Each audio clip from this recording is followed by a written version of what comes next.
Hello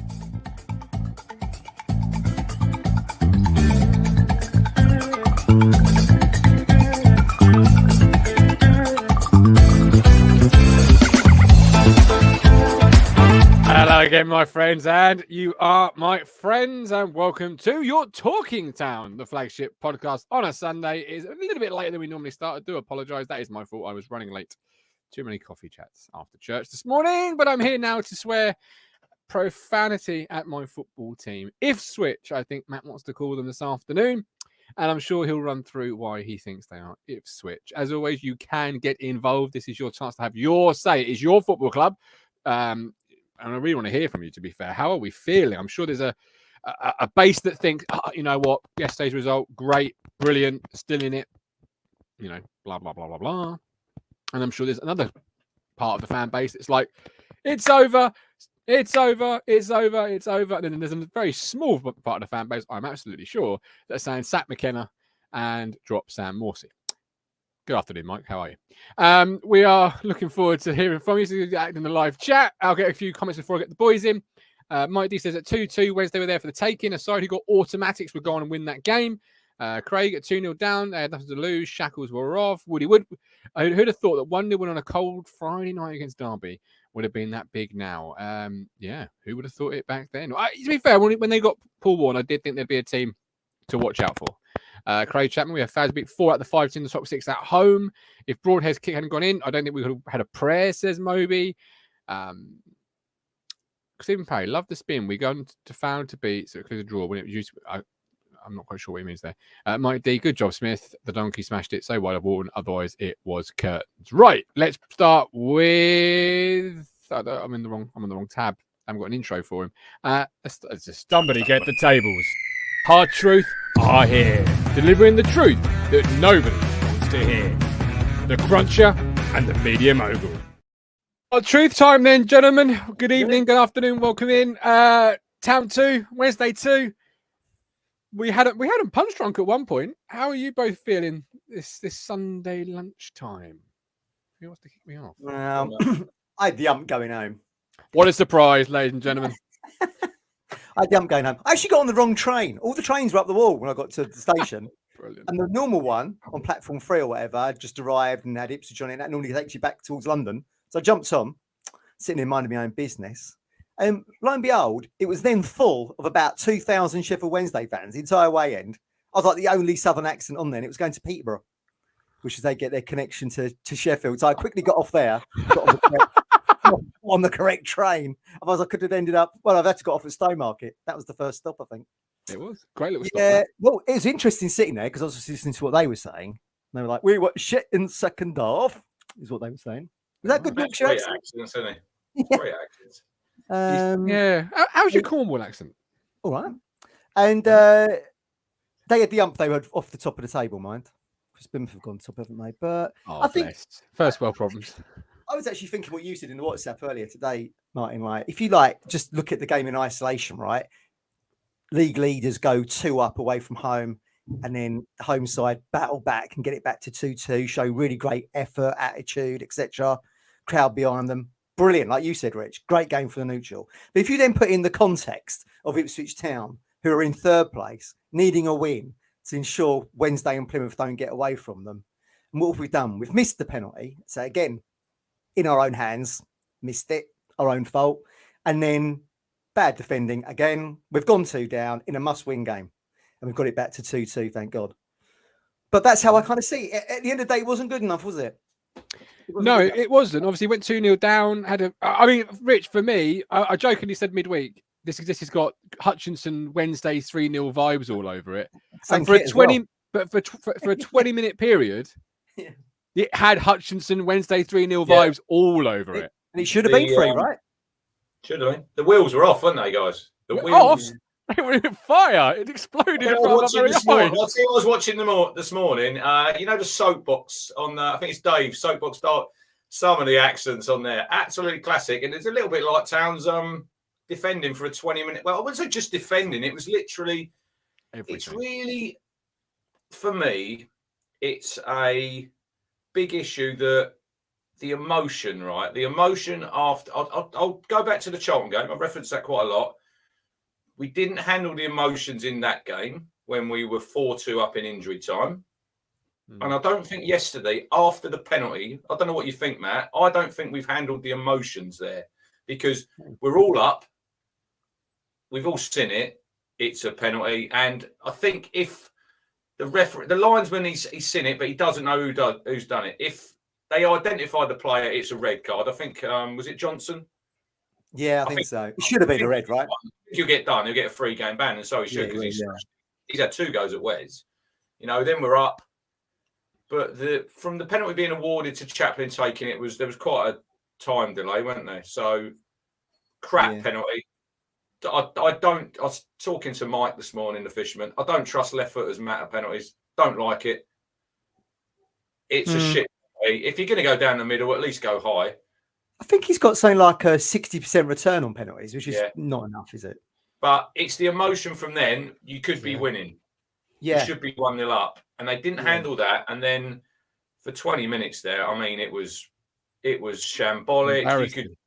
You could call it any which way, any words you want. You know, it was 2-0, should have been 3-0. The touch from Michael Smith was horrendous, wasn't it? All he's got to do is literally go round, sidestep Walton, and he's rolling it in the net, and he's nearly knocked it over to you guys. He's kicked it like it's a beach ball down Walton on the nays. Yes. It should have been 3. It should have been curtains. Should have been all over. Yeah, would have been curtains. But what really? I'll get a few comments before we get any further into it. We've got Lewis Robertson optimised our season, missed a big chance, individual errors, bullied, played some great football, got back into it, subs at wrong time, lost momentum. We'll come on to that, I'm sure. Lee Anderson. I've seen this stat banded around a couple of times, fellas, and it just feels hollow to me. Like, by the way, Lee blanked me yesterday because he came over to say hello to you and went, all right, Lee, nothing. Good. Probably naffed off of your negativity, pal. Your Big Sam Allardyce fan club. But it just feels hollow. It feels like a well done, you tried certificate. This stat. Yeah, it does a bit. Yeah, it's a good description. That. Yeah, it does. It's like, yeah. I mean, look, Smith had scored that goal, right? We'd have been 3-0 down in a must-win game after what? Just after half an hour, 40 minutes. No. And then the narrative of our season changes massively because then the team will get booed off. Everyone will be on here today going, "We want McKenna out." Well, I thought he could have done more in that period. They wouldn't. You might, but there's a lot of people wouldn't. But do you not feel he 3-0 down at half time? You wouldn't have thought. You don't think more people would come out? The fickle fan base that is Ipswich wouldn't have come out the woodwork. Paper fans, boy. I don't think they would. Honestly, I don't think they would. No, it's football is so small margins because how long between Smith mucking that chance up, Matt, to Broadhead bending one into the top corner? It wasn't long, was it really? Because like you said, we were going to get the bird at half time, the players, big time. Oh yeah. You know, and they deserved it. Yeah, you see the reaction when the second goal went in, and then it was after Michael Smith missed that one, and then I think they've had a shot from the edge of the box. He's gone through to Walton, and the crowd are losing their heads. And then it's taken a moment of magic. It was 2 things. I listened to Leif Davis this morning on his interview. They said about quick free kicks that Sheffield Wednesday take. First goal. We haven't picked up on that. It's from their point of view, it's a good goal. It's a good goal. It's a pass. I don't know what you think, Martin. I think Harry Clark's got to do a lot better there and stop the cross. Stop the cross, pal. That's your job. Stop the cross. Not Aaron Cresswell. Stop the cross. It's a great header. He's got ahead of Wolfie, and he's nodded. Yeah, but Wolfie again really frustrated me on yesterday for the first half. Like, he's got to be stronger. You're in a battle with Michael Smith. He is everything that an academy player is nowadays. He's a nice. He's a nice. But that's what Ipswich is, Rich. Look at Wednesday, the land of the giants, mate. They are the land of the giants. I was thinking that in terms of how our defence looks in terms of a physical presence. You got Iorfa, was it the lad they had from Rotherham, Aidan Flynn. They look like units. We don't look like units. They were ready, you know. We've got finesse, and I just wonder if heavily tattooed units. That's what you want at the back. That's what they had. Oh, who did we try and sign? Under Paul Cook? Sonny Bradley. Yeah. He's the type of player, someone in his mould, someone's going to kick it, edit. They might not be the best footballer, right? Because if you look at Sheffield Wednesday, they weren't the best football team, were they? They're not the best football team I've seen, but they're big, they're strong, they do the basics well. You know, they clear their lines. They don't really mess around with it in their sort of 18-yard, 30 yards from the goal like we do. No. And then they get the ball forward into areas and... Yeah. So what does that tell you? They're, as I said with Lee Brown yesterday, they're playing League One football in League One. We're playing pretty Championship football that's good against Burnley in League One. Not quite as effective. We've got to play League One. To get out of League One, you've got to be playing a League One game. I'll flip it round, right? Go on, flip it. Lee Anderson saying in the chat there about Darren Moore was proud of Sheffield Wednesday for hanging in the game. If that had been Town, 2-0 up, gone back to 2-2, does anybody think... Yeah, but I'm saying like now, with that length of time left in the game, do you think we'd have got anything out of it? Because I don't. We'd have lost it. No. But we were. Look, you do have to give them credit, because most of the people in that stadium are thinking, Jesus, this is 2-0. It could get worse. And we have actually, I know what you're going to say, Martin. We should have shown it earlier, and I get that. But we have actually dug in, and I've questioned them a little bit on their mentality and their heart. And I can't yesterday because I agree. They showed it second half, and really good. The only bugbear for me is the same at Cambridge last week. We've got that goal within 5 or 6 minutes, start the second half, to get back in the game. A good side that are going to get in the top two, and I'm not saying we're a bad side because we're not. I'd argue with people saying that we're not a very good side, because we are. We're a good side, but the better teams who are going to win leagues, go on and they'll win them games. And we can't do that. We concede a lot of late goals. How many late goals do we actually score from 80 minutes on to get you an extra 2 points here and there? We don't do it. No. So I think we're brittle, Matt. I think we're brittle and we're not as good as we think we are. And that's not fans. I think that's players. I think they think their shit don't stink. And there's some wonderful championship-ready, oven-made team. Interesting. I was talking to a guy at the ground yesterday, and he spoke to Don Ball in the week. And Don Ball basically said, there's no excuses.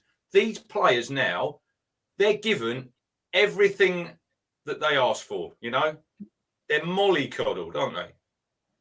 Yeah, we're not in reality. Like you said the other week, Matt, when we turned up at Wickham, what did Gareth Ainsworth say? With the most gear he's ever seen of anyone. They needed 2 dressing rooms. In his 10 years he's been there. The most gear. All the gear. No idea. Zero idea.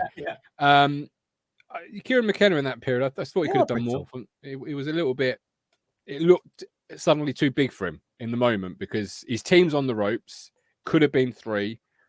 I was thinking, you've got to do something here. You've got to make a change, be it tactically, or you've got to do something, because your team in a must-win. For me, it's a must-win game. Is on the ropes. If it's a boxing match, I'm thinking of throwing that towel in, because we were really not even swinging back at that point. Well, go back 7 days to the Cambridge game. Exactly the same situation. Could have been 2-0 down at the break there, but they missed the pen and he got into panic mode. And I'm sure he got out of jail yesterday with bald heads.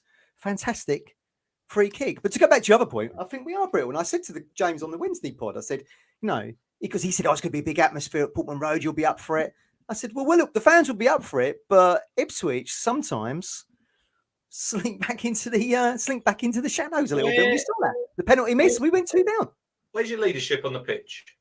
Well, this is it. I wrote Sam Morsey down, and I was texting both of you in the WhatsApp group during the game, and I was fucking fuming. I was like, where the fuck is my captain? If you look at that team, I was talking to Hawks this morning. It's interesting, right? So the Wednesday team, average age 27, Matt. Yes. What do you think that this is the squad? It's Ipswich was 26 and a half, I think, but you've had a Luco, you've got Keogh. If you look at that team yesterday, look at Christian Walton's played at quite a few clubs. He's 27, but you look at the back 4. Other than Burgess, who played at Accrington, Harry Clark, young lad, Wolfen, and he's played 100 games, but he's still a youngster. Leif Davis, first full season playing like Saturday, Tuesday. And then you go into midfield, Cam Humphreys, 19. Yeah. Morsey, your captain. Wes Burns. Put a tackle in that first half. The enforcer was there. I'm just saying about, if you go through the age of the team, if you look at that Wednesday team, they look more experienced to me. They get the job done. They know what to do. Whereas we've got the ability. We've got the ability. I don't doubt the ability. It's sometimes you need that little bit of nous. And with your manager as well, McKenna, he's still learning. Well, that's another thing, isn't it? He's not the most streetwise of guys, is he? He doesn't come across like that. I think sometimes he thinks that we're a better football team and we'll just go and win on our football ability alone. Yeah, everyone keeps coming back to that, like he's still learning and that. Like you said the other day, Martin, like, oh he'd be a really good manager in the Championship. Shit excuse. It's still learning is not is Ipswich Town's problem. No one, I don't see Ipswich as this learning project. The project is to get back into the Championship. I don't care what happens to McKenna after he leaves Ipswich, and neither will anybody else. We're not here as a stepping stone for his career. His job is to get Ipswich Town in the top 2 and into the Championship. And as you said earlier, on all the resources he wants. I can't fault the Arizona owners. Brilliant. Giving you everything you want. As Bill Shankly used to say, I'll give you everything you need in a week. You give me everything you've got on a Saturday. You ain't seen that from Ipswich. Except Jack Taylor. Yeah, exactly. I wanted Jack Taylor. I didn't get Jack Taylor. But yeah, I think you're right. But Morsey, for me yesterday, and people are rightly going to say he played better in the second half. But for me, the standard was so low, there was nowhere else to go. Nowhere else to go. Mike Brown come out with a great one this morning. He said it's like having a shit starter and then a shit main meal, but you have a really good dessert. So you think, that was nice, you know. Yeah. But Morsey, second half, I have to give him credit. But he was so low, Rich. He had nowhere to go. Yeah. But you have to give him credit when he did actually show something that second half. And they said when he went in that dressing room at half time, I think he got into a few of them. Look, he might have to look at himself in the mirror, you know. It's all right criticising other people, but sometimes you've got to look at yourself. And he probably knows. I said last week he wasn't up to it at Cambridge. And I don't think he was up to it first half. But I think second half he landed on them balls in midfield and we did play better. We did. And we got that goal. And I think we have the momentum there, Martin. And then I think we kill it by, I've said it before, it's them subs. Them first 2 subs on 60, 65 minutes when Mick Mills said the same on the radio. I was listening to him this morning. Why do you need to change it? Why do you have to change it? We're in the ascendancy and you suck all the life out of it. And Ladapo, we said before, I think he was probably unlucky, Martin, that he didn't start the form that Freddie's been in. But I thought Hurst played really well. I thought he'd done really well. Phenomenal. I see why they picked him, Matt, because it was obviously that Wednesday link. Got booed. He had a few comments in the week about him. And I think they knew that he was going to be up for it. But this is the thing. And another thing about Kieran, there's too much tinkering. You know, if you're a striker, I've got a couple of questions for you. Freddie Ladapo, 21 out of 33 starts. How many 90 minutes do you think he's completed? 2. Not many. Not many. 3. Yeah. Connor Chaplin, 27 starts. How many has he completed? 5. 6. Now, there's times in games. There's times in games when you're winning and you can take your players off and you can give them a rest. But even Chaplin yesterday, he didn't have his best game. Granted, I agree with that. But I would still have him on. You are 2-2 at home in a game that you really need to be winning. And you've took off your top goal scorer. And are you injured? You sent a forward. No, I don't think he was injured. I can understand when he took Broadhead off. I think because he's obviously. For me, that's what you should be looking at. Because we were rocking and rolling, and it's rigid thinking for me, Matt. It's rigid for me, pre-planned substitutions that we're going to do this on this point, this on this point, this on this point, and we're not kind of looking. And this is my opinion, obviously, not looking at what's going on in front of our very eyes. For me, as Rich says, you made the changes. Ladapo, for me, has never been great off the bench. Just killed us altogether. No, that was it. Yeah. No momentum whatsoever after that point. Not Freddie's fault, but we were really, as Rich says, in the ascendancy there. Yeah. And again, it comes back to the paralysis of analysis, doesn't it? He's so Steve Harry says there, Matt, in the chat. He goes off metrics and the running. Stats. Yeah. I think that's wrong because you can't. As we've said before, you know, you've got to sometimes think on a sixpence, haven't you? You've got to be the streetwise comes into it. What have I got to change now to get on top of this game inside the next 10 minutes to get that winning goal, whatever it might be? And I think he really struggles with that. And that's probably his character because he is so data driven. He's not thinking on his feet particularly. That's the impression I get. Now, whether Martin Pert is the foil for that, I have absolutely no idea. But in terms of making quick streetwise decisions that might nick you a goal in the last 10, as we've said, they're few and far between for Town. We haven't seen it.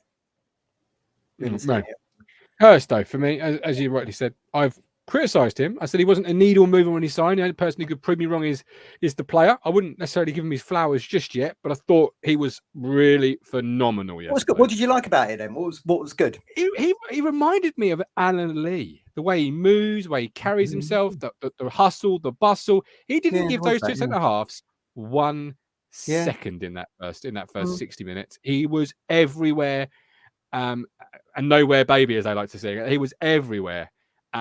Just phenomenal lone striking role. You know, he brought other players into it.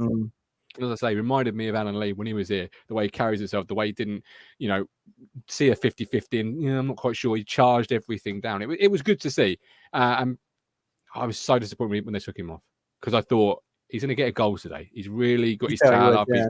He's got the booze. Somebody got booed when they said George Hurst. He had a little smile on his face at that point. I just thought it's a bit of fire, doesn't it? Yeah, he fancies it today, and he did. And he looked really good. I'll applaud him for that. Did he play like that at Surfmore then, Rich? Was it a similar? Yeah, I thought he played really well. I thought he played really well there, and he didn't complete 90 minutes there. It seems seems the norm that if you're playing number 9 at Town, you're probably playing 65 minutes, and off you come. And he probably won't play Tuesday. Ladapo probably be back in, and there's another problem because you get no flow to your game. You play here and there, and then I don't know. But look, at least we did get a draw. Yeah, but it doesn't really do much in the grand scheme of things, does it? It's as you were, and with one less game. Broadhead 1.5 or whatever the fee was. Those are the moments you bring him in for, gentlemen, isn't it? We got the free kick, and I said to my nan who I go with, I'd love a Darren Curry right now. Just somebody who's going to find something special at the moment you need it. And he did. And it was a special free kick. It was very close. And I thought, could he get it up and down quick enough? It's that sort of area. He did, yeah. That was special. That's what you pay the money for, Matt. Well, I mean, look, that's first of all, great strike, great goal. One of the best goals we've seen at Putnam Rate this season. And the reason it also stands out is because we've been so poor from free kicks. I remember Chaplin scoring down that end against Barnsley. But what do we normally see? Lee Evans spanking it into the wall. So it was a great, I mean, again, it shows you with the quality we've brought in. You could, it's been missing from our team for quite a while, that set piece threat. But did they not even say in the interviews after? No one even knew he had that in his locker. Yeah, Lee Dover said he don't even take him in training. He'd never seen him take one. I think he'd be taking a few after that, Matt. Phenomenal. It was good. I was really despondent at that point. I was literally one of the most depressed people, along with all the other Town fans, just sitting there feeling really miserable. And then to see that come out of nowhere, fantastic hit. But again, kid who's come through at Everton, Premier League Academy, etc., gone on loan to Sunderland, gone on loan to Wigan, played games in the Championship. When you see the quality moments, that experience shines out, doesn't it? And you saw it yesterday. Thank God, because that was the glimmer to get us back in the game. Craig at Portsmouth, obviously a player that's often spoken about at the statue after the game, sometimes on camera, sometimes off camera, is Sean Aluko. Craig says, don't care how much Aluko keeps the ball. A number 10 has to provide assists and goals. His record for us is poor, just like the Reading fans said it would be. And I do agree with him. Aluko's got such slick, beautiful ball control. But when it comes to the stats that really impact the game, Rich, he is left wanting. He does not have those. Is the man you're going to bring on when you're 2-2 and you need to win the game? Not for me, no. Not at all. Not one bit. If you're 2-0 up, you do. Yeah, if you're seeing out a game. I know Colin's not watching live. He'll be watching this back and he'll be spitting his tea out because obviously he's a that's just because of the tight ball control there, Rich. It's not because of anything special that he does. It's because he looks good because he's got tight ball control. But as a football player, we should have. He's a pro. Yeah. Do you not think at 2-2 you bring him on, he might be able to just give you a little bit of magic like the through ball we saw at Turf Moor in the week? There's no Carl Edwards. That's an interesting one. Right. He runs the players, doesn't he? Carl Edwards, last Saturday at Stone Island. Did you see that picture? Yeah, see him in his Stone Island cap. But there's another one, right? He comes off the bench, Matt, at Cambridge, and he done really well, and he's got the assist for the goal. And then he's nowhere to be seen. Didn't make the bench. Weird, yeah. Strange. Don't understand. He's provided more impact for me than Sean. Yeah, I think you're probably right. I mean, he's a bit more of an explosive player, isn't he? Like you say, Shawnee hasn't really got the legs, but Edwards has, and he'll take on a player and he'll put that cross in. I think what he does is probably more.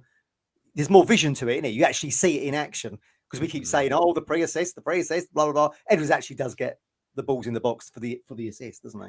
So what are you saying there, Rich? You're saying it's not just rotation of the main team; it's actually rotation of the whole squad. Because obviously, Sonny Aluko was in Sainsbury's on Tuesday.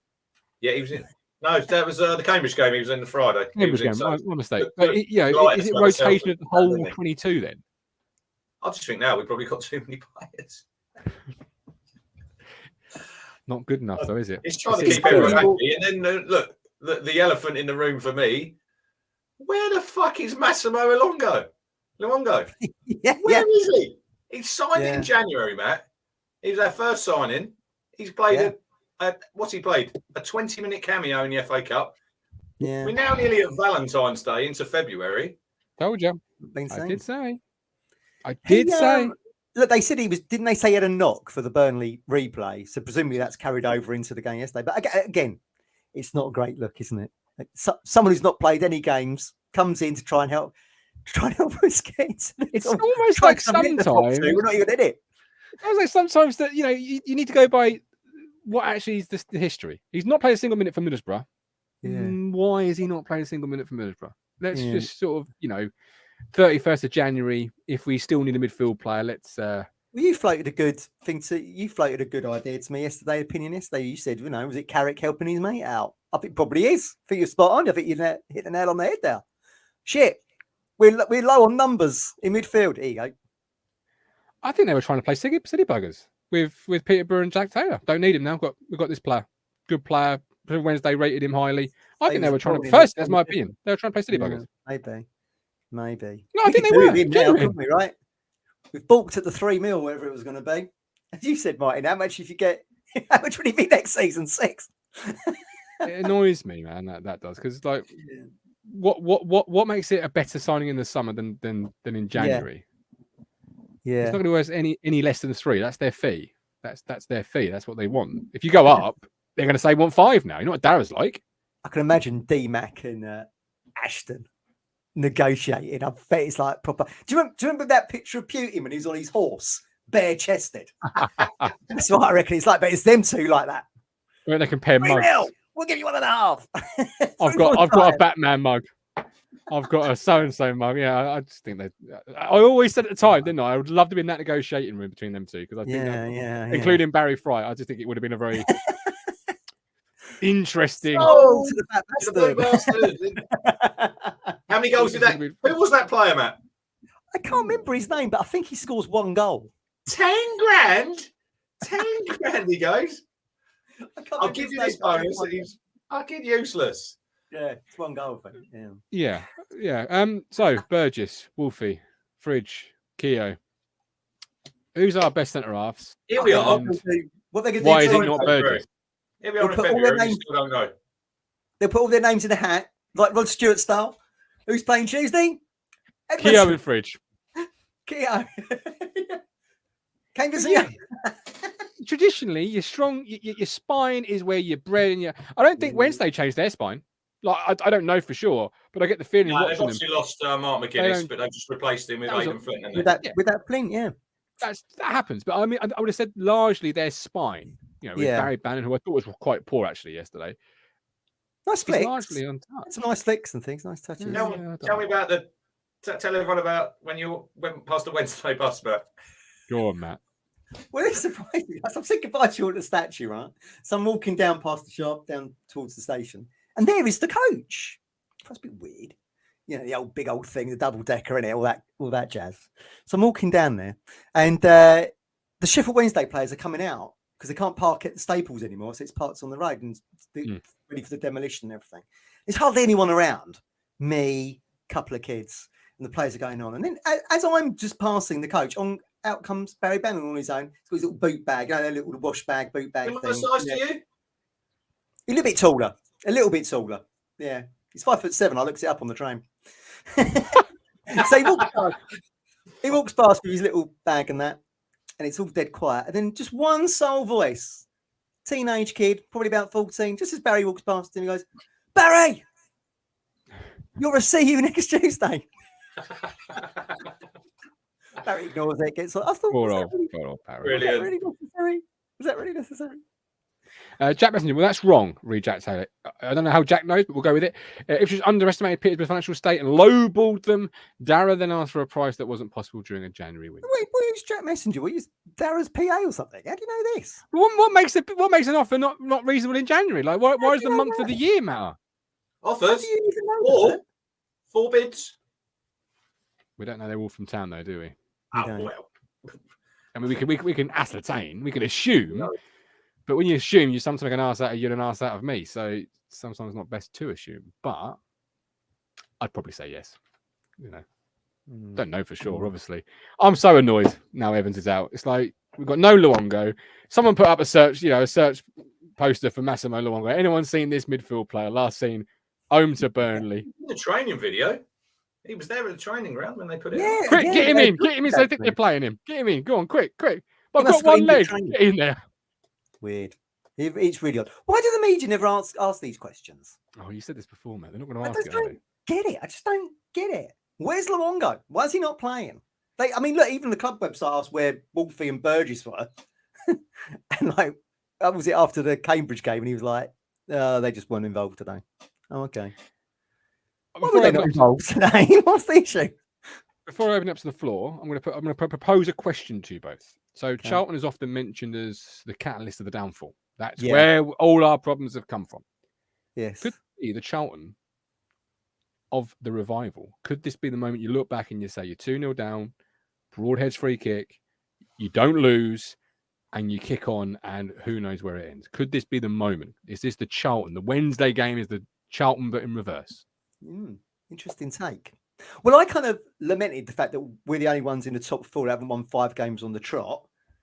We now have a really huge opportunity to win 5 games on the trot. Right? So we've got Bristol Rovers, Forest Green, MK Dons, Burton, and Accrington. If you were Kieran McKenna and the Ipswich backroom stuff, that is a run of 5 games you would want. You'd select those, wouldn't you?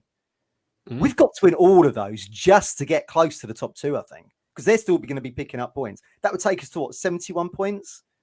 And I think they're on 62 and 64, Wednesday and Plymouth, something along those lines. I mean, to give you an idea of everything, Shrewsbury are 9 points behind us, and we're 8 points behind Plymouth. So like, Shrewsbury could be, if we're still in the top 2, Shrewsbury could be bloody Shrewsbury in the playoffs. 6 out of 6, Matt, they've won. They've got a pot to piss in. 6 out of 6. Is this the moment, Rich? Is this the revival game? Is this where you sit here in Man, you say after the playoff final? We've predicted it. We've tried to do it before about games and, you know, we got these number of games. We'll take this number of points. It never happens for us, does it? So what's the return? What's the return, Rich, then, from those 5 games against 5 teams in the bottom? It has to be 15. If you've got any sort of aspirations to get anywhere near the top 2, Mick Mills said on Suffolk, Matt, that we got.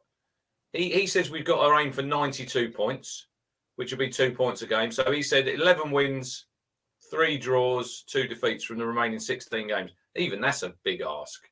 Ipswich draw too many games. Have we drawn already? 11? That's what's killed us. We've drawn 11 games.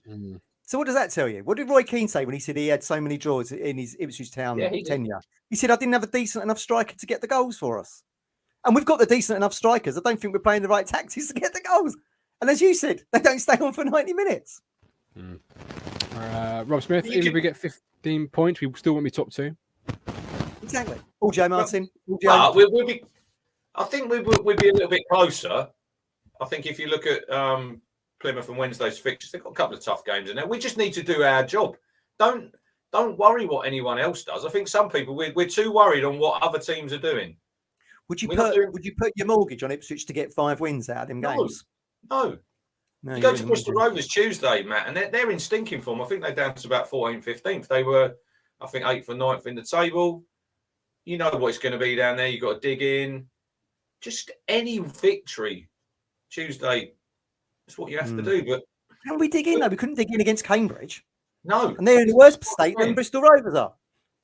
Sooner or later, though, you have to go to these places and you have to turn away. We've only got 1 win in 7 away since the Charlton debacle.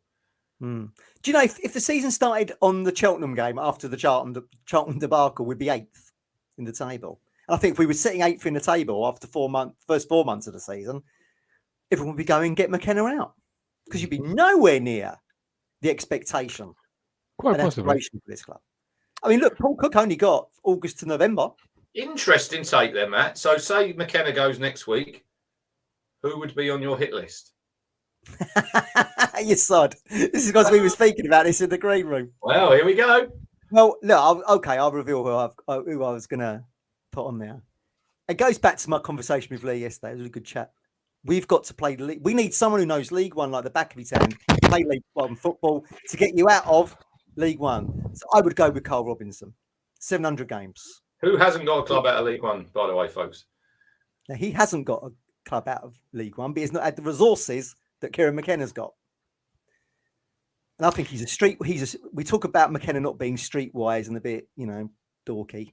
Who's number two? Who's number two on your list? Surely the best manager in Europe, Nathan Jones. Every time that guy steps up somewhere else, he fails miserably. At Luton, he's like the Messiah, isn't he? I would look at someone like Joey Barton. Oh, listen to the tumbleweed to that. He'd be second on my list. Joey Barton. Yeah, again, knows League One like the back of his hand. What do we always say? We're too nice. Joey Barton will give you a little bit of streetwise. Craig Chapman. Craig Chapman in there. What about Liam Richardson? 100%. I do like Liam Richardson, but again, only done one season, hasn't he? And then he's got unfairly got the elbow at Wigan. But he's part of this is risky. Now, he was on my list, and I took him off because I feel like he's so ingrained in Wigan. Can he do it? Would he be able to do it somewhere else? I think you're mad. I think you're nuts for even thinking about it. Even spending time to write a list. Number 3, everybody. It won't be a surprise to anyone who watches Talking Town very regularly. Number 3. The Cowleys. Do you know how many games they've managed from non-league to up to their last game at Portsmouth? What's their last 5 games been like? 754. Oh, they haven't been involved, have they? Because they were failures at Portsmouth. Again, all clubs with not huge budgets. They were failed at Portsmouth. Why would you go and get the Cowleys? There's hardly the stock rising, isn't it? Mark Robbins failed the bloody, I don't know, Huddersfield, Barnsley, whatever. Wherever it might be. He's done all right at Coventry. Again, I've said it before, it's all about the fit. But we'll make this, not now, but we'll make this decision in the summer. You need someone to play League One football who knows League One to get you out of League One, right? I just think it's mad. It's nuts. Even you sat here sitting third in February and you're spending time writing a list. Like that's actual time you could have spent with your children or your wife or doing something productive. And you're worried about the Cowleys. My child's watching Netflix. I was making my list. Babysitter. Yeah, I was making my list. I think it might be a redundant conversation and McKenna gets us up in the playoffs. Ipswich. If he does. It's always if, isn't it? Ipswich. That's what I'm going to start calling us. If only we defended better. If only we had, scored that penalty. Ipswich. Huge. Jamie Brand doesn't agree with you. No, I don't agree with Matt. No, don't agree with me.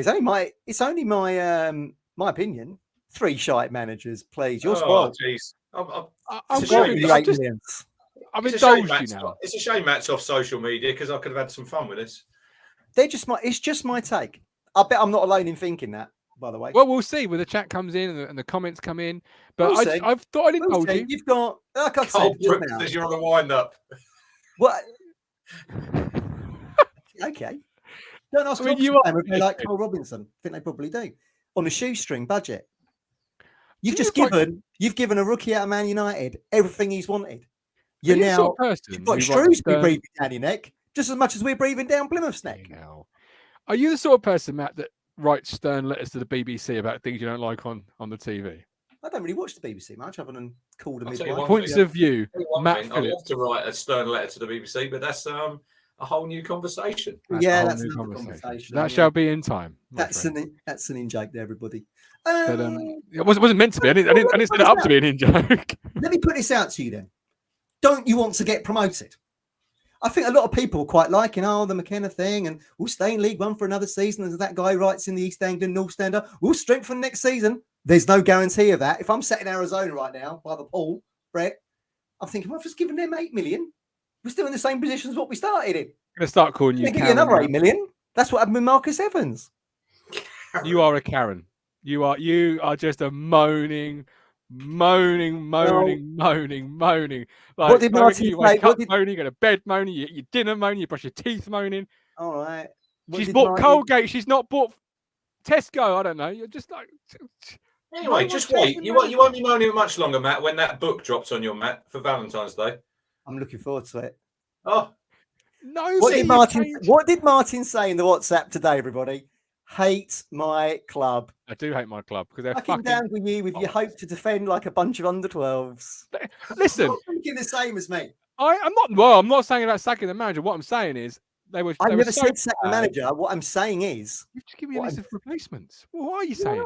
You don't think Ashton and the Arizona crew aren't looking at people? Well, I mean, if I'm Mark Ashton, I'm not exactly absolving myself from the blame here. If we don't go up. By the way, when clubs get rid of managers, they don't really get through the contact. Shit. I can't This is believe Mark Ashton we're talking about here with a dashboard. He'll have a list of people.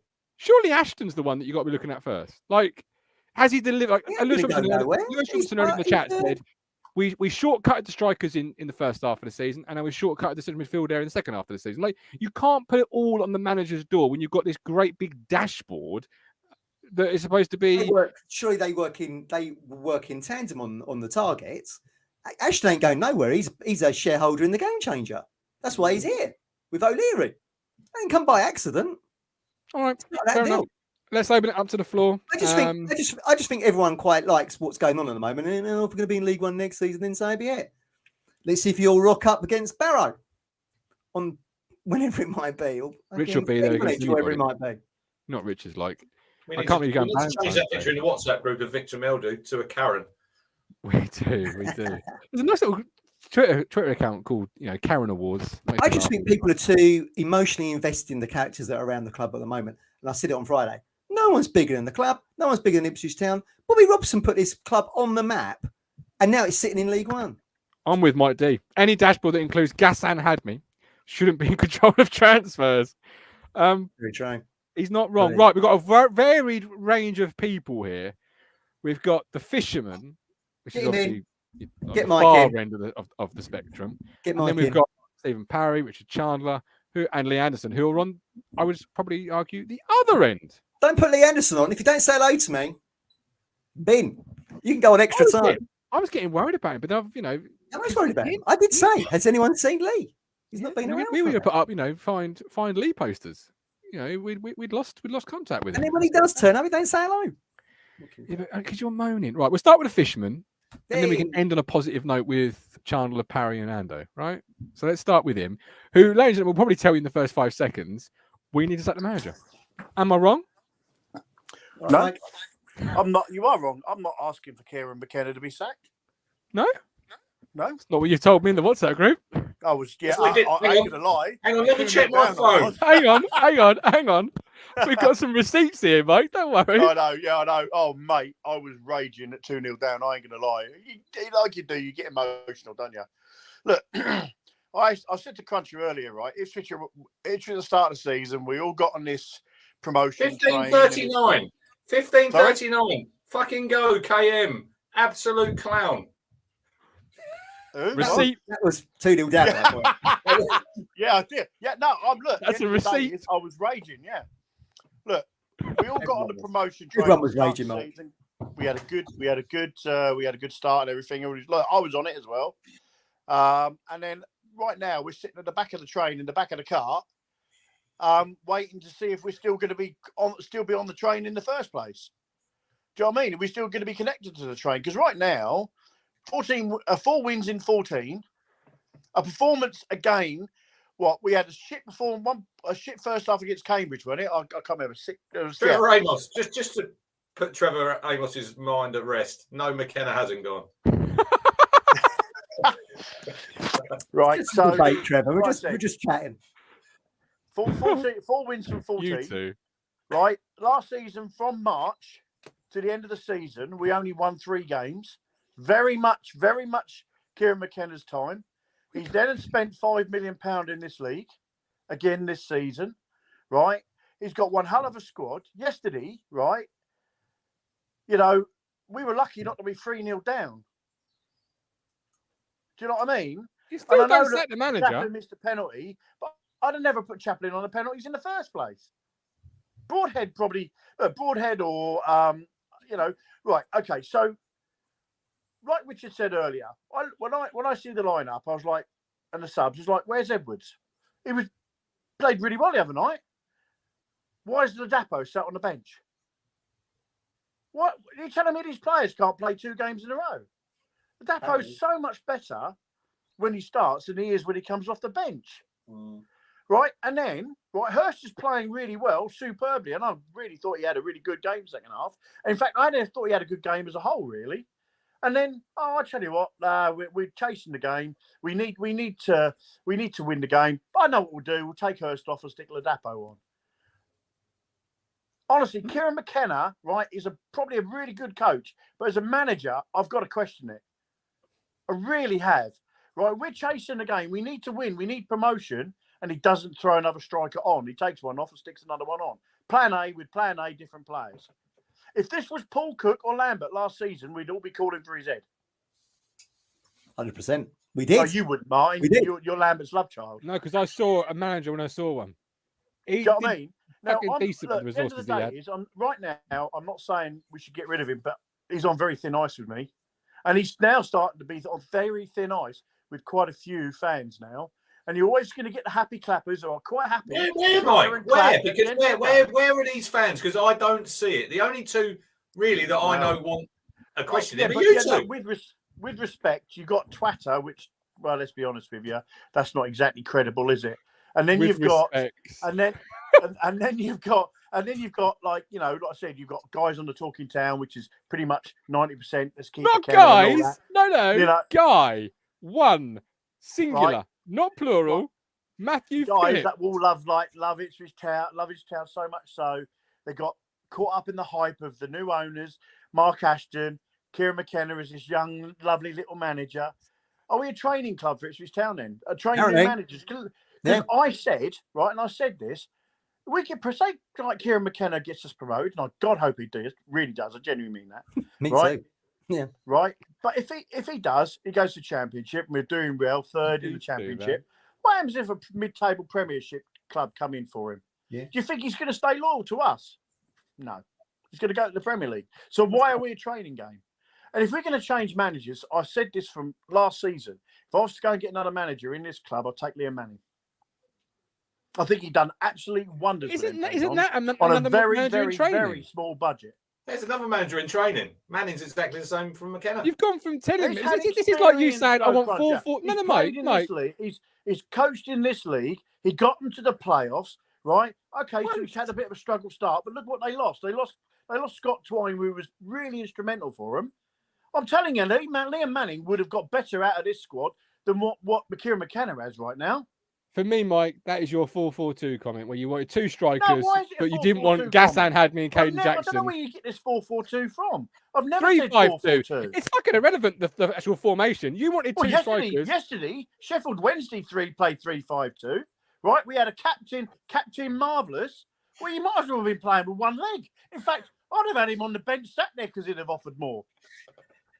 Right? Right, Captain Marvel, leader of the pitch. Oh, we all need the fans to support us. No, you need to do your job. You need to stop leaving Humphreys alone at the back while you're trapped in forward trying to get a goal so you can force me to wear a mankini.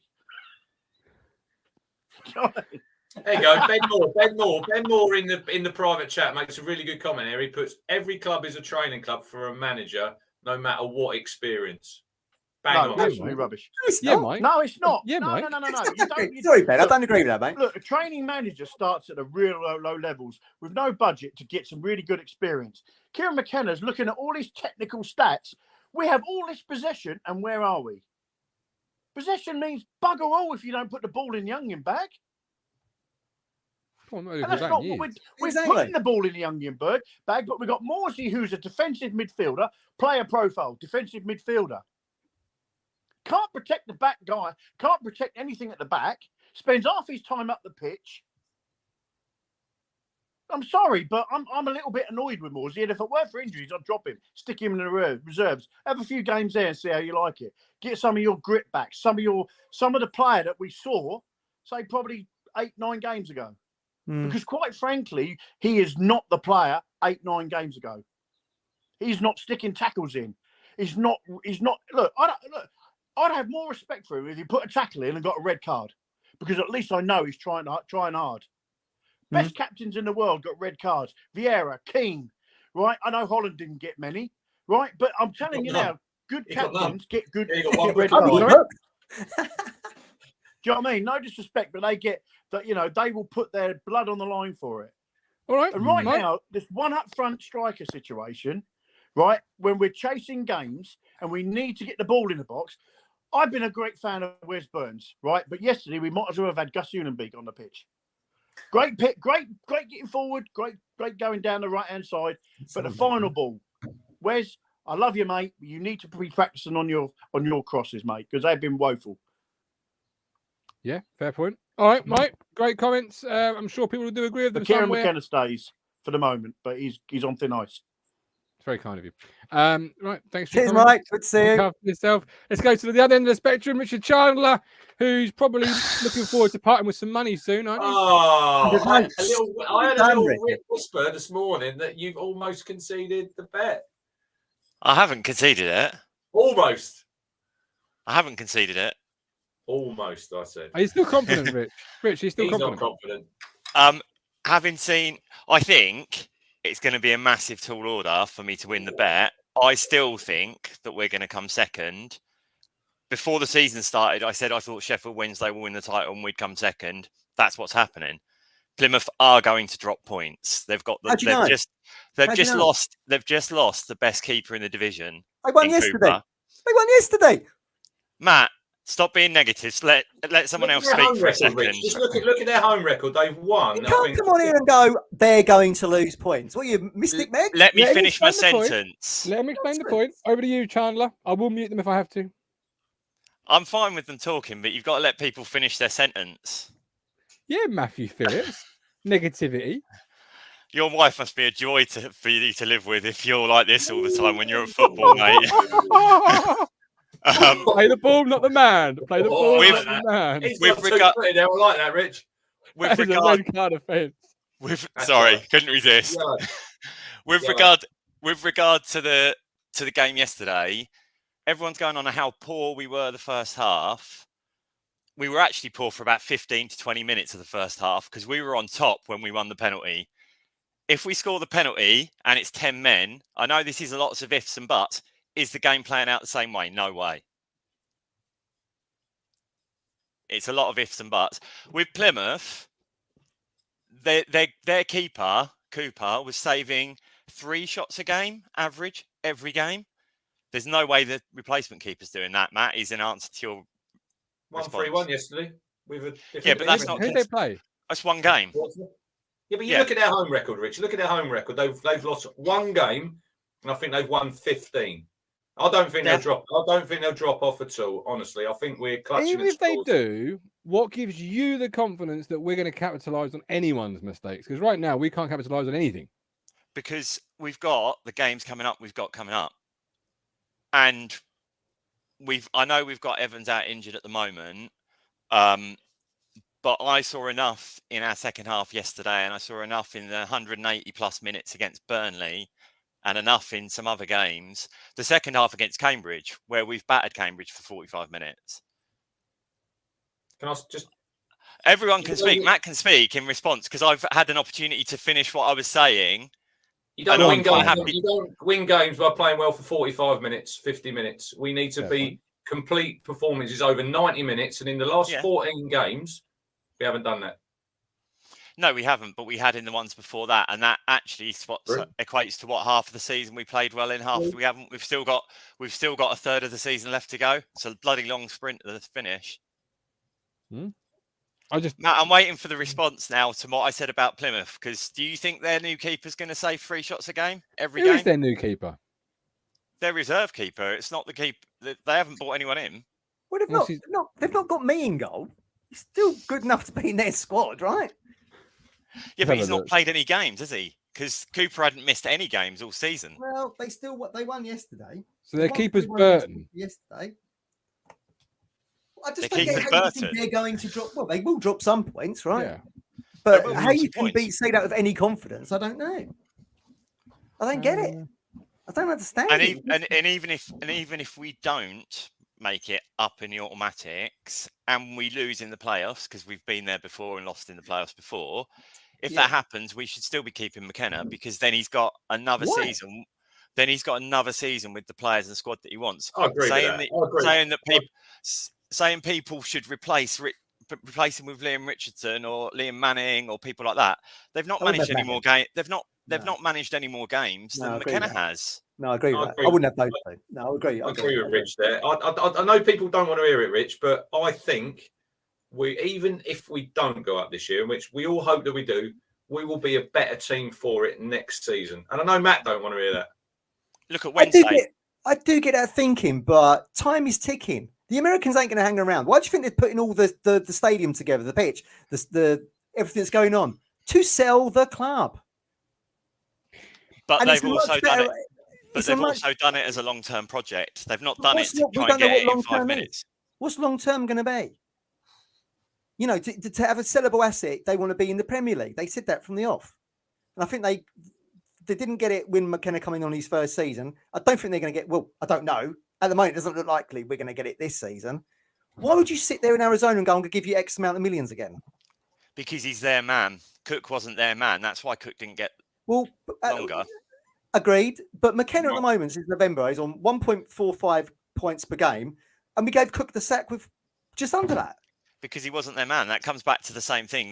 They did what they had to do because Cook had to get rid of all the players he got rid of and replace them. So they had to have a massive turnaround. And now McKenna's getting the squad that he wants. I think if you watch back to our interview with Mark Ashton when he was on, Matt, I think he alludes to that I think they were a little bit too loyal to Paul Cook. You know, I think if he'd have had his time again, I think they would have probably got rid of him at the end of that season. Who rubber stamped most of those signings? Because how many did they sign in June? And didn't Ashton come along in July? Like 19 or something, wasn't it? 19. So he rubber stamped over 50% of them. Easy. But they had to because the club was a shambles before the new owners came in. Yes, that is true. And Emerson asked the question I've asked all season long: why do they keep watering the pitch? The pitch is terrible. I said it before the game. It was horrendous. That's my head in. In the first 5 minutes, Leif Davis is sprinting back with their right midfielder, and he slips on his ass. And it's like, we're all everyone's too emotionally attached to McKenna and all that. Like, at the end of the day, why are the Arizonans here? It's a business. If they ain't going to make them money, people are going to be going. You ain't going to make no money in League One, are you? They want to be Championship minimum. That's my take on it. And that's if I was looking at it with a business head on as part of Game Changer. They want Premiership. I don't think they even want Championship. Well, you'll be 12 months behind the curve then if you're staying in League One again. Before we let Rich go, I do keep coming back to the accountability. Like you can't spend the money we spent in 2 years and not have an accountability of why hasn't it gone wrong, what's gone wrong, and who is to blame. That's business. Business is about if you're not being successful, who is to blame for this mess? I'm not telling you. But I'd love to have been a fly on the wall the first time that Ashton, after he came in and saw the mess the club was in, when he spoke to the owners then and went, "You've got no idea how bad it is," because he already alludes to that in every interview he's ever off done. The field for sure, but on the field as well. On the field, we were a shambles. We were a mothballed football club without a shadow of a doubt. But I would have loved to be a fly on the wall on the Ashton American meeting in the summer. Like, what do they think went wrong? Why it went wrong? What have we changed? And what the goal is? There must be a goal for this year. And if you don't reach it, there's got to be accountability. I personally think that we wouldn't ever get told it, but I think that their goal for this year would be at least playoffs. Would have been at least playoffs. I don't think we'd ever get told that, but I think that's what the owners would have said. And actually, there's an argument that financially, the club probably earns more if they come third and go up through the playoffs than they do by coming second. Yeah, but that in business, that's a risk. You know, it is a risk, but there's an argument that they probably do end up making more for coming third and getting the playoffs and the TV revenue and all of that. I had a child appear then, didn't I? It's a BBC moment. In a minute, there'll be your partner will appear trying to pull them out of the room. Anyway, Matt, wouldn't it be great when these teams like Stevenage and Carlisle and Orient come down and play on our shiny new pitch next season? Yeah, brilliant for them. Right. Rich, all I want to see is this club successful, and I think once you've been given the keys to the kingdom, which McKenna has, to deliver on that, I think is really cool. But again, it comes back to Ashton appointing a rookie manager. All right, fair enough. Rich, as always, I love your point, and I love you putting these two in place. We need more of that. Thank you ever so much for I agree with jumping a lot on. of what he's saying. Not you necessarily, it's, Karen down there. Right. See you, Karen. See you, Crunch. See you, All mate. Bye, Rich. Look after yourself. We'll go to Stephen Parry. Stephen, build on the back of that. What do you think today? I think everybody's coming in with some good points. I do think Matt's a bit, off. I don't think. Opinion. No, Say opinion. It's all good. No, I don't think McKenna's gonna go this season. I think he'll get the summer. He'll get the start of next season and probably up till Christmas of next season. Yeah. So if anyone's thinking he's going now, he's not. Yeah. And forgive me, I'm on my phone, so it's a bit dodgy. It's better than usual. And usually, the way I look at it, Matt keeps going on about this money. Yeah. And I think fans are deluded into the idea that money wins anything. It doesn't. Money helps you get better players. It Yeah. does help you in things. It does. We wouldn't have got Broadhead for 1.5 million to do what he did yesterday if we weren't spending money. That's the whole point of getting players. That's the whole point of spending money. You've got a better chance of getting a player who can change in the moment. Yeah. And change a moment. We all say we haven't got enough players who can do something at those key moments. And that's what we're paying for. That's all you get. And everyone's going on about accountability. Well, it's McKenna's fault. It's Mark Ashton's fault. Well, no, the players were told specifically yesterday, stop the quick free kicks, and none of them did it. So let's start having some bloody accountability on the pitch. If your boss tells you to do something and you don't do it, you're not blaming your boss. You're just not. It's your fault for not doing it. And the players even said after the match, it wasn't a secret. They were told to stop the quick free kicks, and none of them did it. So they're obviously somewhere they're either interpreting what they're told by McKenna and not doing it, yeah, or they're just doing their own thing. And that's what McKenna needs to crack down on. I think there's been a lot of things go wrong for us. I think you made a good point the other day, Matt. You said Wednesday, when you were at Wednesday pod, you said Wednesday, like last season, we're drawing too many and not winning enough. I see the stat that we've only won 14 and 14 and 4 in 14. But how many have we lost? Probably 1 or 2. We're drawing a lot. I think we are where Wednesday were last year. I think we're a year behind Wednesday. And you can argue Darren Moore's been in there 2 years. So you can argue there's a point behind that. Maybe McKenna will look at it and say, I need to get a grizzly defender in, a big lump defender. I don't think Burgess is that. I saw Burgess play yesterday. People criticised me for having a go at Burgess. Every time those balls came in, Burgess was marking grass. He was 10 yards away from anyone. The first ball he left for Wolf to go for. Yeah. Smith run past him. He could have gone with him. He didn't have to stand where he was. And the second goal, he left Davies doing the heading. Blame Burgess for the first goal. That's Wolfie's man. No, I'm not blaming him. But when Michael Smith gets the ball, he's 10 yards away from anyone, marking nobody. He's marking grass. Why isn't he seeing Smith run with him and challenge him? He's just let him go. But I'm not necessarily blaming him for the first one. But for the second one, he leaves Davis to do the heading. That's why everyone was saying, put Burgess on the field. He's the heading guy. Then where was he in the first half? I thought Davis does all right there. We've got to react quicker to that when that ball drops down. Yeah. And who was it? Myers does, Stephen, and he puts it in the net. Where are we? Who was there to react? Burgess. What did he do? Just fell off. Well, when we had that the other day, we had Edmondson and Keogh both going in for the block. Burgess isn't. If he's not in the air, Burgess can't do it.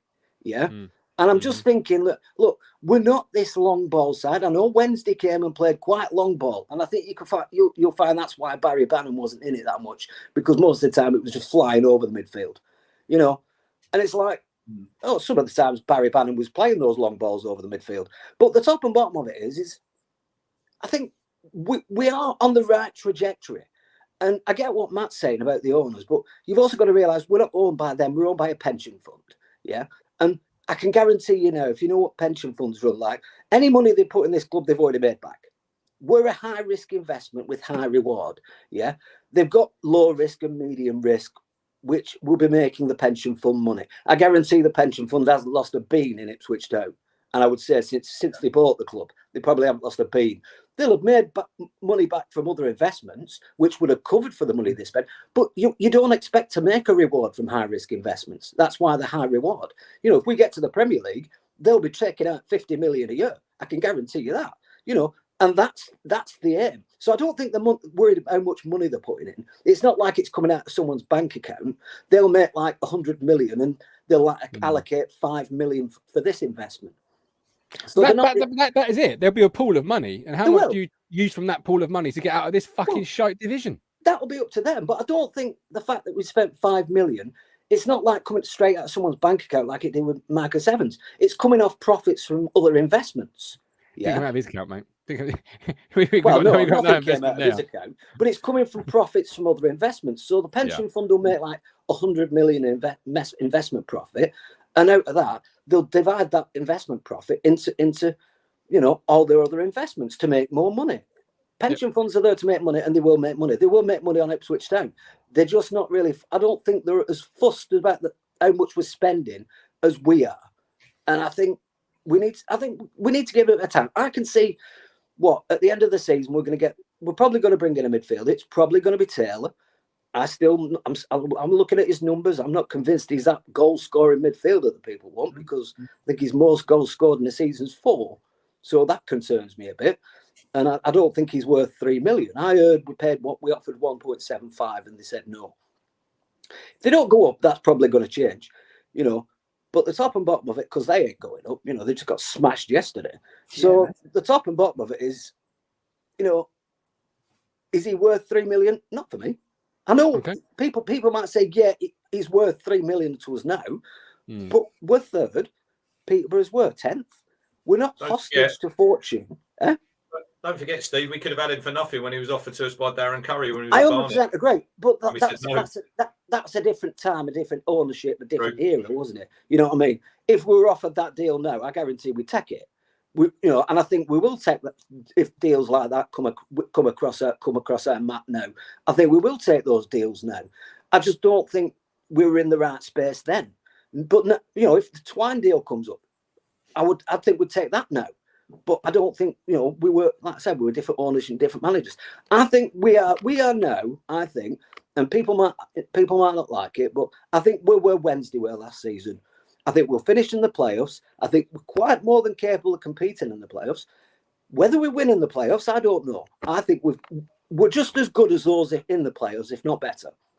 Especially when it comes down to the knockout cup competitions, because we've done well in the FA Cup, and you can realistically say, the playoffs are like that. It's not a league where next week in 2 weeks you can gain the points you've lost. You've got to turn up on the day. And we've been doing that so far. So I don't fear about the playoffs. But if we don't make it in the playoffs, I could see us going out and getting a striker, a midfielder, and probably a defender, and going again. And I think he'll learn from the experiences, like Darren Moore did last season. He learned from the experiences and built on those experiences. And I'd expect McKenna to do exactly the same. It's easy to criticise the manager. It's easy to criticise the CEO. I think it's harder to criticise the players because we all like them, or certain ones. But I think the players have to be called out as well.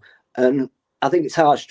I've always thought that no matter, even if it's a manager I don't like managers going and then the PFA going out saying, the players haven't done anything. Yes, they have. The players go across the white line and they do the job, And we saw a specific example of that yesterday when they were told to protect against the quick free kicks and none of them did do it.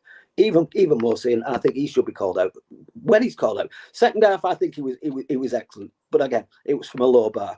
But we just need to start picking up simple results. I think, like I said, I thought we'd won it when Freddie caught that shot right at the end. I thought that was goal. I thought he scuffed it, but I thought it was one of those shots where he was going to scuff it and it was going to go in. It really got past the keeper. And Chaplin had a couple of good efforts. It could have been so different, but it wasn't. But I look at it on the positive side. In isolation as a game, 2-2 against Wednesday, a team that's flying, hadn't conceded a goal in 10 hours. You can't say that was a bad result when you were 2-0 down. Okay, all right. Steve, appreciate you coming on. Love the comments as always. Voice of reason for many is the beep. I've got some points here for 2023. I think Nappers came up with it. I don't know if you've probably seen it, Rich. I know you're a big fan of Nappers. 7 points in 2023 so far for Town. which Not great, is it? Another manager in the chat. I think there's a Bolton fan in the chat, Matt. Ian Everett doing a great job. 19 points in 2023. He's a shareholder within the ownership group. That's why I didn't put him in. Yeah, he's done a very good job there. He was Barrow manager, wasn't he? It's interesting Steve said that about playing against the top 6, because we've played 8 games against the top 6 this season. We've got 8 points. We've only beaten Derby, and we've drawn with Barnsley and Bolton. We've had the 2 draws with Sheffield Wednesday, and we've drawn and lost to Plymouth. So that's against. So we've taken 8 from 8 to get. So is that? Would you be confident with that? If he did a new job against Fleetwood and Cheltenham at Yeah, home, and well, that, didn't he? It's You said that, it's things like that, you know. Yeah, absolutely. You make it away that Martin didn't like it. I told you it was an awful result. Awful. You know, you don't see Plymouth home or away slip up against Peterborough. Again, it was a good. Again, after a terrible start, but I would argue we was a little bit unlucky, and they scores a worldy free kick to take a point. But yeah, in isolation, probably not good. All right, let's finish with. Got to play Bolton, Derby, and Barnsley away, Matt, as well. Yeah, only beat Derby because we played them at the right time. True. They're going to be tough games, right? Yeah. He's turned them around. He's to win them, to actually win them, because we keep drawing. To actually win them, it's going to be tough. They've got 15 points in 2023. Plymouth 11, Wednesday 13, Barnsley 10, and Ipswich 7. Yeah. Need to start turning it around starting on Tuesday. We are the scrappy do of the top 6 so far. Ipswich. If only we could do this, that, and the other. You know, it's because of our great first half of the season. We're even where we are. Me and Chris at West Brom were watching back the summer show when we were doing the pre-season stuff to see what we'd actually all said. And I said on the show there, Ipswich are very good at giving it all this. It's time to start delivering. And for me, we're still giving it all this. Show me, don't tell me. Yeah. I thought we'd, I think I said Sheffield Wednesday champ. Actually, I think I said Sheffield Wednesday, Peterborough, and we finished 3rd. So why I'm disappointed we're in 3rd, I don't know.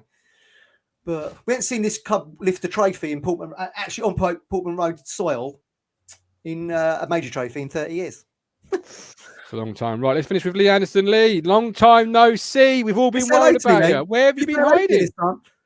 Well, a couple of things. Sorry, Matt, I didn't see you yesterday. I would have said hello, as I normally do. And just on your comment about playing in goal, mate, you and I aren't destined to play in goal because we'd be lobbed playing 5-a-side, mate. So we've got to be a bit careful. But yeah, I've been about a bit. Just the shows have all missed, and I've been busy and things. So have you been okay? I said to the boys, where have you been? You okay? Yeah, that's just how everything's aligned. So I can't do Wednesdays coaching, and I just couldn't do Mondays for when you've been on and stuff. So yeah, just missed out. I just missed out. Yeah. So but apologies for not seeing you yesterday. I don't know. I didn't see you there. I just see. What do you think then? What did you make of it yesterday then? Well, the game in isolation. Great to see the big crowd. It's a big game. I'm sitting there thinking, this is League One, and when you get in the moment, it doesn't matter what league you're in. I don't think at that point when you've got a full stadium, you've got some passion. You could be anywhere. It doesn't matter. It's your club. So from that point of view, that was really great. But looking at the game, I mean, first half that's as bad as we played. I know people high press us early in the game, but we didn't pass one ball through the middle, and that's caused us some problems. I know you've talked about this, Matt, and that's one of your pets about all this sideways movement, and we talked about it before. But we didn't have any passes that were going through the middle, and that will change second half. And that's when Morsey looked better when we were playing the ball free. But first half, even up to the penalty, we weren't playing well, and it's all ifs and buts and stuff. We missed a penalty, and the game carries on. It's fine margins. It's how it goes. But and then at 2-0. We had that moment, that sort of 15 minutes of madness that I think a lot of people sat and thought, we're done for. We're done for. And we can sit there and easily say, oh, well, we could have been 3-0 down. But that's all ifs and buts. That's part of the game. That's the fine margins, how it goes. Give Walton some credit for closing him down, making him put it wide. I don't know. Did we see that as Ipswich fans? Or did we always focus on the negatives? Maybe. I don't know. But certainly, still an awful touch, Lee. It was an awful touch. Yeah, absolutely. But Walton stood up, covered his feet. He wasn't going to get done round his He wasn't going to get done through his legs. He had his hands down. He made him go round him. So, yeah, it was an awful touch. But what a header. I mean, I was right behind that when that... I mean, what a header. Poor, we've said about it for the, the quick free kick. Dreadful. Too easy. Far too easy. We should be dropping off and kicking that out and stopping that and doing all sorts. But yeah, it was a great header. And the second goal, we just didn't defend the second ball very well. We collapsed all back too far and no one, and he just come running in and volleyed it in, or smashed it in. But the Broadhead goal, so that sits right behind, I sit right behind that. And then there's a guy behind me and he says, we're done for if we don't score here. We've got to score here. We've got to. And yet that you had that fear in the crowd. This was our moment maybe to get something from a free kick. What a free kick. What a free kick. As soon as he kicked it, I was up screaming. As soon as I cleared that wall, that reminded me of. Do you remember Jimmy Swan? Jimmy Wan. Sheffield United. Yeah. Sheffield United at the North Stand. Free kick. And it went in off the crossbar. Goal. Brilliant goal. Goals always look better, Lee, when they go in off the crossbar free kicks. Just missed on the underside of the bar. Yeah, I was celebrating it. I thought that would hit and gone down more than it did. It just skimmed under, didn't it? But I mean, it was a great free kick. And I love the comments from Leif Davis. I think you mentioned it earlier. He's not taken one in training, has he? He's not taken one. But you can see the quality. You know, the first time he played and when we've seen him before, he's a gifted player for us.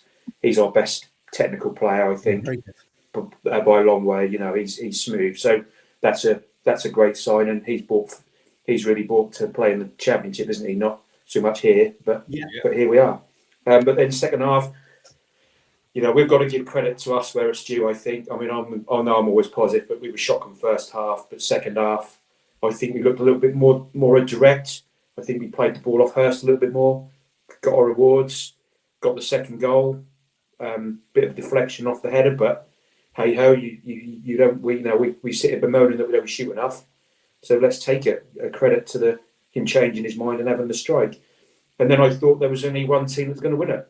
I really did. And then we have those 5 minutes where they're lumping the ball in the box from throw-ins, but we didn't crumble. So I thought we defended really well. Really, I thought apart from the one at the far post where they left Aidan Flint in acres of space, and he had the header, and then he had the volley. Yeah. I thought we defended them long frozen corners. I thought we defended really well there. Yeah. I forgot that one because he just peeled off and went right, and no one went anywhere near him, did they? Absolutely. Yeah, I mean, he should have done better with that. But Hurst had his chance first half, didn't he? Was slightly a bit tougher, but he's a striker. Hurst should be hitting the target. He's offside. He still should be hitting the target. He should still be hitting the target. He should, that was a chance. So for me, the jury's still out on Hurst a little bit. I'm still in favour of the depot. He did play well and he worked really hard, and I'm not gonna dispute that. I think. Would you took him off? Would you took him off, Lee? See, listening to Mick Mills on the way home, I hadn't given that a thought about how that changed the game. I was so probably immersed in the game. So when we go back to the start of the season, we all sat here, or even now, and we talk about the strength in depth. That we've got enough players to change the front four to impact the game, and then it's not worked yesterday, and then we're all blaming McKenna for doing it. But you know, I think a lot of the subs. I think Chapman had run his race, and I think bringing a Luca one was a good thing. So I think it just gives a little bit more control of the ball, possibly, and to help out. Do we put two strikers on? Possibly, but then do we then control the ball? So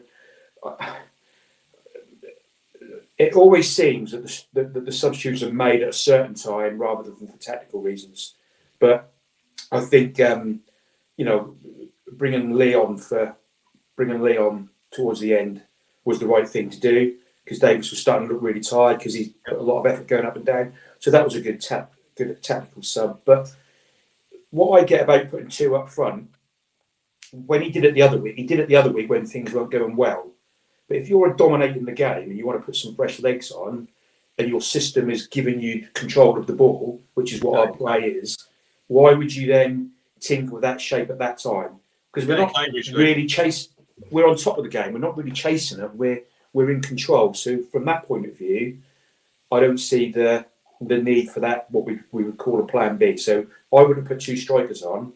I would have brought Ladapo on, only if Hurst had been tired and he felt that his day was wrong, because he did work really, really hard. And that always scores against Sheffield Wednesday, but I don't think managers really go into that sort of stuff. So yeah, did they disrupt the game? Yeah, possibly, but I don't think we should sit here and moan that we've got these good players that we can bring on to impact the game. I think that the substitution right, and I think that's the modern game. That is the modern way, and but they just made, and you have to make.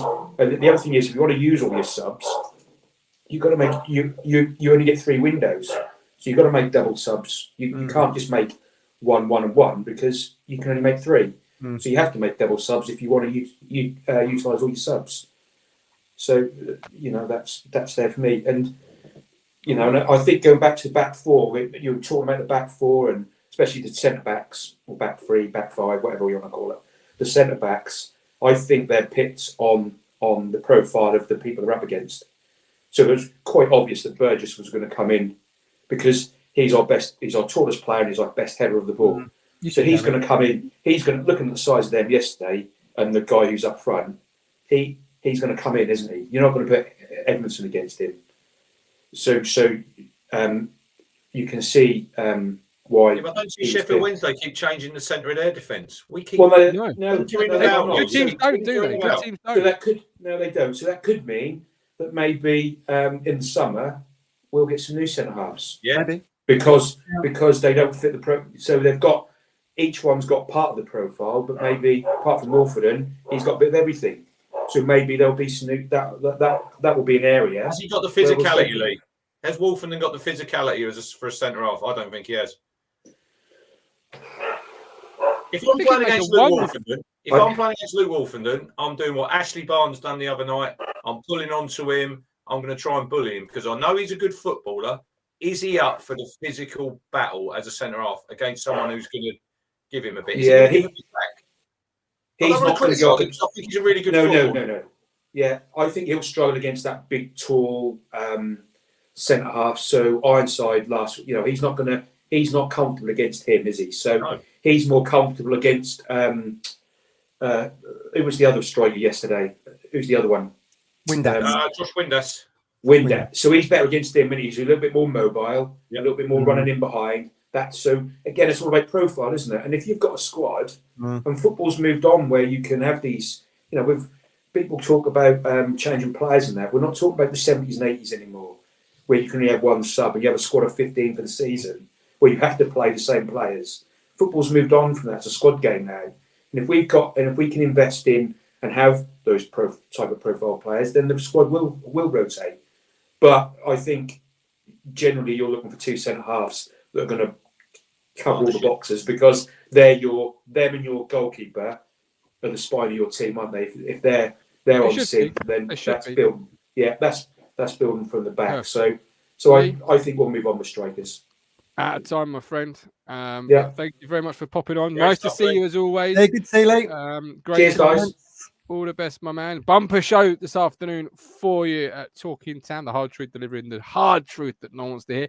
Next week, we're going to have a new feature. We're going to have Rich's 3-word takeaway. Yeah, I've done it today. Let me just go on to Twitter. I think I was going to do this for every game, because obviously every game's different. And I know, what would your 3-word takeaway, Matt, be from yesterday? Oh, Jesus wept. Don't tell him mine. Chris Peachy, Jekyll and Hyde. Ian Davis. Now, you know what does Ian always predict, Matt, for a score? Dunno. 2-1? No, he always predicts 2-2 draw, but he always says with an own goal. So he was almost right yesterday, because you could actually say that Leif Davis's goal. You could. Yeah, took a deflection. So we can't defend. Mark Dowling must win playoffs. Too many draws. Super stressful. Lewis Robertson, draws killing us. We need consistency. There's like sliding doors ones. There's loads. So Jen Baker, not quite there. So subs wrong time. Matt Hudson. So yeah, we'll do it every Sunday. Crunchers takeaway. Sounds good to me. Let's get rocking and rolling. We're back on Wednesday. Lambert's takeaway when we first started. Remember? Very correct. Yes, well remembered. 3 Yeah. points. I'm probably not here Tuesday because it's Valentine's Day and I'll be in trouble. So back Wednesday for definite, 8:30. The show, the show, Town Bristol Rovers, the Gas. Yeah.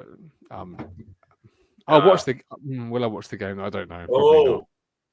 Where are you taking Mrs. Lambert? Nowhere. It'll be here, but she'll be upset if I ditch her for the. He'll have the game. He'll have the game on. Right. There'll be a show, everybody. Don't you worry about that. If we bully him enough in the WhatsApp group, there will be a show. We'll go. We shall We'll see. do one. We'll do it once. We'll do a post match maybe. Who knows? You'll do We shall something. see. Right. I know you too well. Leander says his 3 words is Karen the Fisherman. Cheers, Lee. Appreciate that. Stella has a spare ticket. I'm all right. Thanks, Matt. Thanks for the offer, though. Don't forget, if you've got a Collins. spare ticket, Matt, get in contact with me because I know a man who wants one.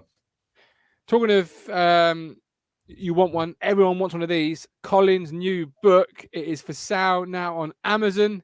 What's it called, Mr. Moss? Diary of an Obsession. There's some 6. reviews on there already. 6. It's on the football chart. Yes, it's number 6, and it's just below Ten Hag's book. Ten Hag.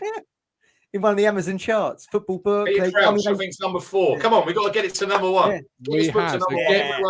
Everyone in the chat, if you're a Town fan, How much is it? Stevie Watson is a Plymouth fan. I know he's a Plymouth fan. I chatted with him on Twitter. Order Colin's book, Stevie. You will love it. It talks about European trophies. Unfortunately, Plymouth have never won one. And how much is it? 15 English pounds. If you got Prime, you get it free delivery, don't you? I've got another 2 coming through my door today for Steve Parry and Ian Davis that Colin's going to personally sign, and then he'll deliver it to him when he goes to Bolton away.